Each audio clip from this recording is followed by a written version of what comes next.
এই বিজ্ঞপ্তিটা দিয়েছেন যে 2008 সাল, 2014 এবং 18 সালের যে নির্বাচন ছিল এই শিডিউলই এইভাবে ছিল, এইটাই থাকবে। এবং এটার বিরুদ্ধে যদি কোনো আপত্তি উত্থাপন করতে চায় তাহলে আপত্তি উত্থাপন করা হবে।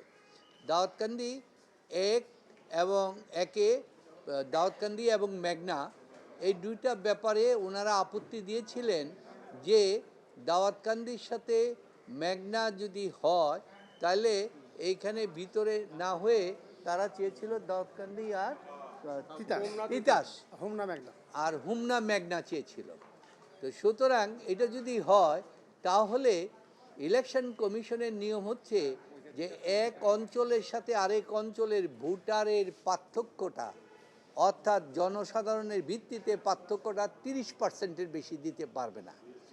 যদি আমরা দেখি, ইলেকশন কমিশন দেখলো যে যদি মেঘনা এবং দাউদকান্দি হয় তাহলে এটার পার্থক্যটা থাকে 19%, আর দাউদকান্দি আর তিতাস যদি হয় তাহলে এই ব্যবধানটা হয় 63%।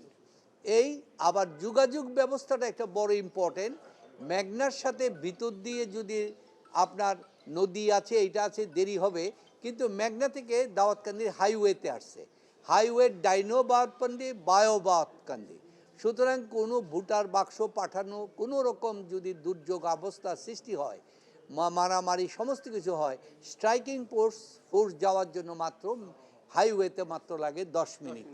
এই সমস্ত জিনিসগুলি বিবেচনা করে এই নির্বাচন কমিশন আমরা যেটাকে সাপোর্ট করেছিলাম সেটাই দিয়েছিলেন। এইটার বিপক্ষে অপোজিট পক্ষ হাইকোর্টে এসেছিলেন গত বৃহস্পতিবার দিন। হাইকোর্টের থেকে মিস্টার জাস্টিস মুজিবুর রহমান মিয়ার কোর্ট সেখানে বলেছিলেন যে না, যে এইটা এইভাবে করা যাবে না, কারণ গণবিজ্ঞপ্তি কেন করা হয় নাই।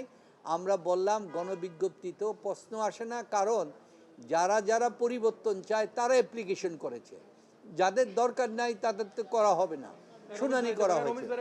এই প্রেক্ষিতে মহামান্য আদালতের এই আদেশকে চ্যালেঞ্জ করে আমরা মহামান্য সুপ্রিম কোর্টের সিএমপি ফাইল করেছি। যেহেতু জাজমেন্ট এখনো হয় নাই, তাই মহামান্য সুপ্রিম কোর্টের আমাদের আজকের এই চেম্বার জজ আজকে আদেশ দিয়েছেন, ওইটাকে স্টে করা হলো এবং স্টেটা কন্টিনিউ থাকবে যতক্ষণ পর্যন্ত এই জাজমেন্ট না আসবে। এবং এই পর্যায়ে আমরা আবার দেখিয়েছিলাম যে ব্যালট যে ভোটার, এই এবং আমরা এটাও দেখেছি ইলেকট্রাল ভোটার, যে বিদেশ থেকে যারা আসবে পোস্টাল ভোটার, ওইটার নিয়ম অনুযায়ী অলরেডি পোস্টিং হয়ে এখানে চলেও এসেছে। সুতরাং এই জিনিসটা যদি করা হয় তাহলে নির্বাচনকে ব্যাঘাত করা হবে এবং ব্যাহত হবে। আদালত বিজ্ঞ চেম্বার জজ আমাদের এই আবেদন শুনে ইসির যে সিদ্ধান্ত সেটাকে বহাল রেখেছে এবং দাউদকান্দি এবং মেঘনা এবং কুমিল্লা 2, হুমনা এবং তিতাস বহাল রেখেছেন।